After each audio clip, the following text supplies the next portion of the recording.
These women are completely out of touch with reality, and you're right, ABC should wake. We're breaking down the details of what happened, why her comments are making headlines, and what this means for the show's future. If you've been wondering what sparked this intense debate, you're in the right place. While The View is known for stirring controversy, this discussion went further than the hosts anticipated. White House Press Secretary Karoline Leavitt was at the center of the conversation. According to Whoopi Goldberg, the only reason she was hired was because she was woke. What? I'd like to learn more about this young woman and her work. White House Press Secretary Karoline Leavitt. Here is Whoopi Goldberg saying she only got the job due to wokeness. What? I would like this young lady this is her first job, I would like her to do a little homework. Because she said something yesterday that really pissed me off. And that was, she said, there will be no wokeness here. Oh, yeah. Let me explain something to you. Because without that wokeness, you might not have that job. No, Whoopi. Corinne Jean-Pierre got the job because of wokeness. You and your old mate Joy Behar may have your jobs because of wokeness, but do not smear a competent professional woman like Karoline Leavitt with your nonsense, and don't lie about this being her first job. We know what you're doing there. The media immediately scrutinized Karoline Leavitt after she was appointed White House Press Secretary, questioning her credentials and motivations. However, despite the criticism, her political rise remained unaffected. Press Secretary Karoline Leavitt. The left pretends to be a champion of women until they find one who is a conservative. Once that happens, they love nothing more than tearing down women with the most petty and vacuous of insults.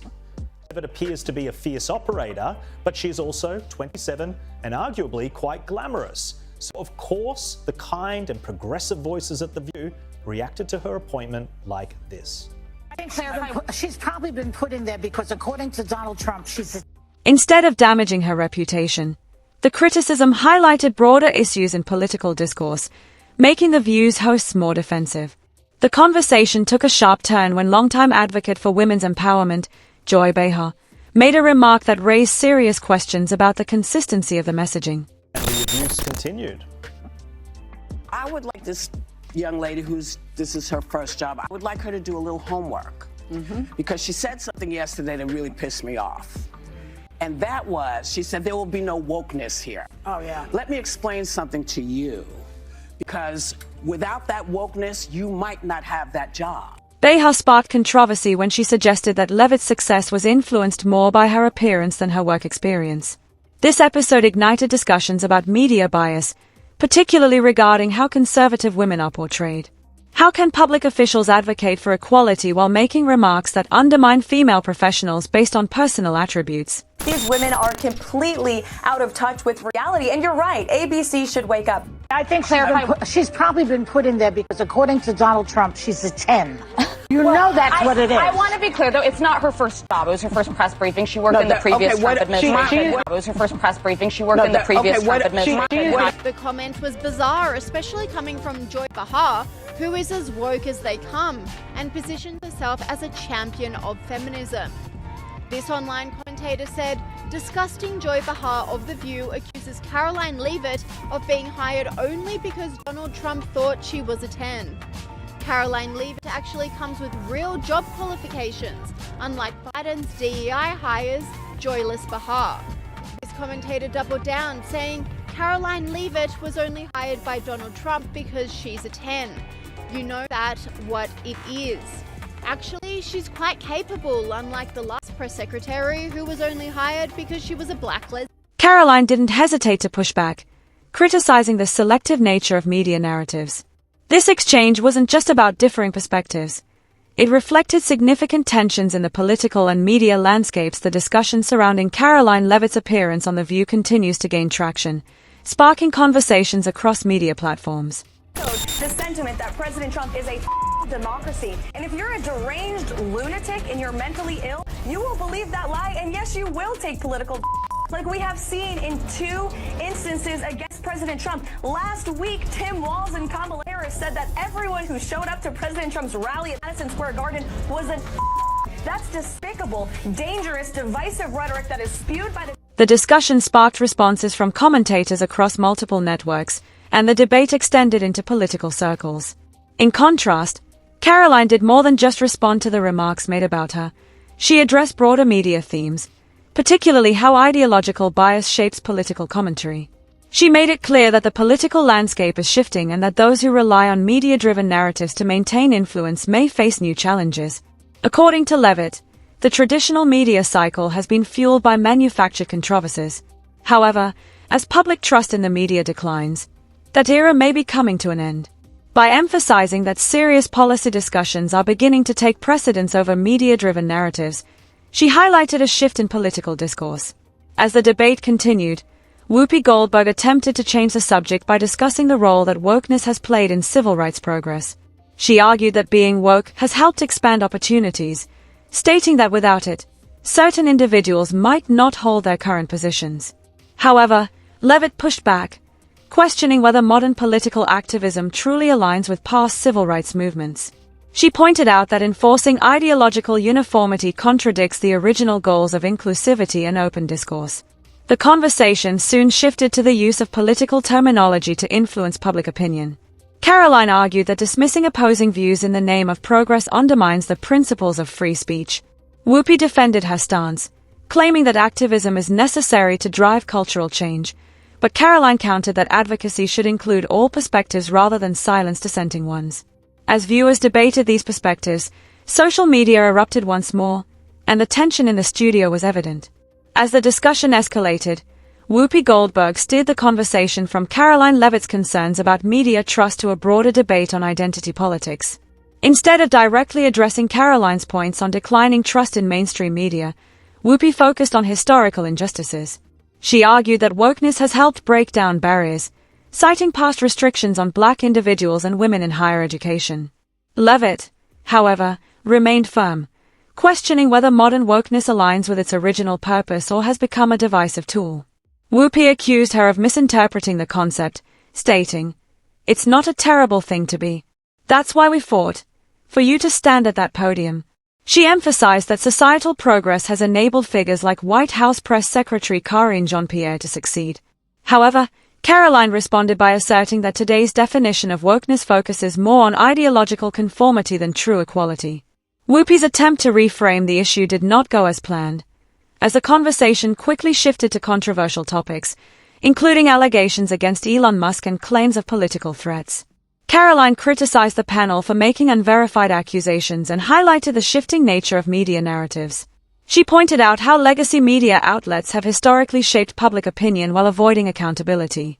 Karoline emphasized that audiences are increasingly turning to independent media sources, as many Americans no longer accept mainstream narratives at face value.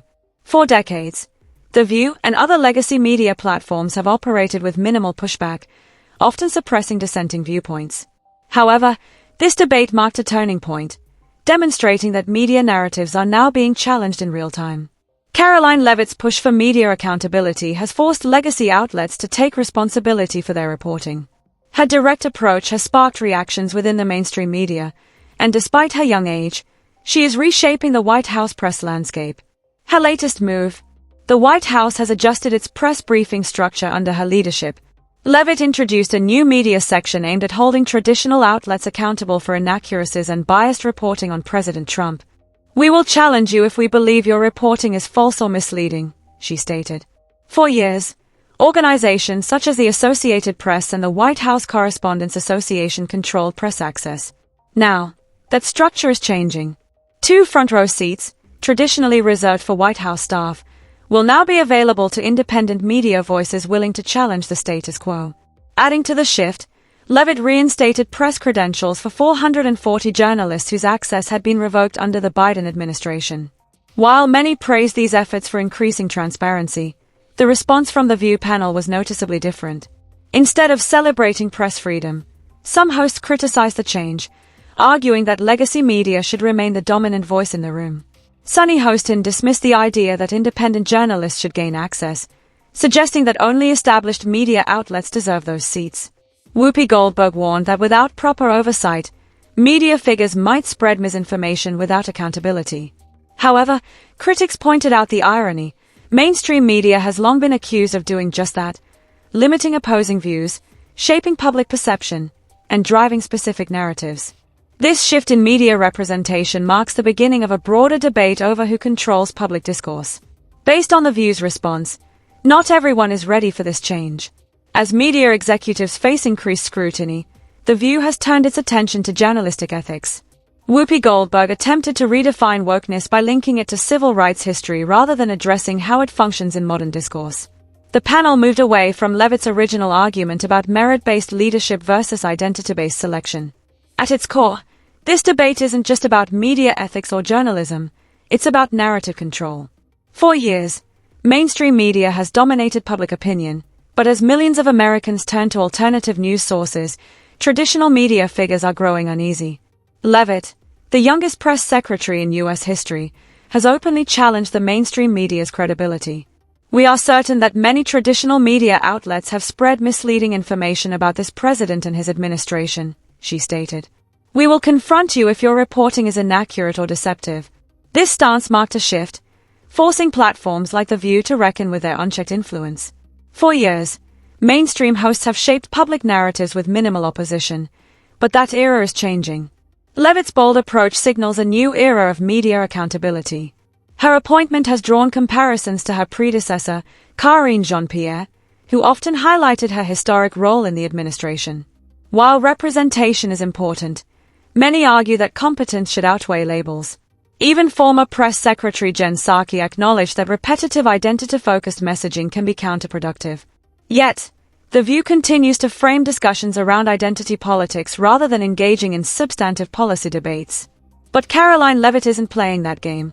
Her focus remains on her role. Still, The View didn't stop at attacking her personally. After failing to undermine her credibility with identity-based arguments, the panel attempted a classic gotcha moment, this time on illegal immigration. When asked about the 3,500 arrests made by ICE since Trump returned to office, she remained on message. The panel tried to get her to admit that Trump's policies unfairly targeted undocumented immigrants, but she responded bluntly, "Breaking immigration laws is illegal. They enter the country unlawfully." The debate then shifted, with the panel attempting to reframe the issue as a cultural shift rather than a legal matter. However, immigration enforcement is not a new concept. It is the application of existing laws. For years, corporate media has positioned itself as an advocate for justice. However, this debate exposed a different reality. It became clear that some outlets prioritize political narratives over objective discussion. Karoline recognized the panel's tactics and refused to back down. She exposed contradictions in their arguments, stating, "I work for a president who is delivering on his promises and getting things done." And she did so with confidence.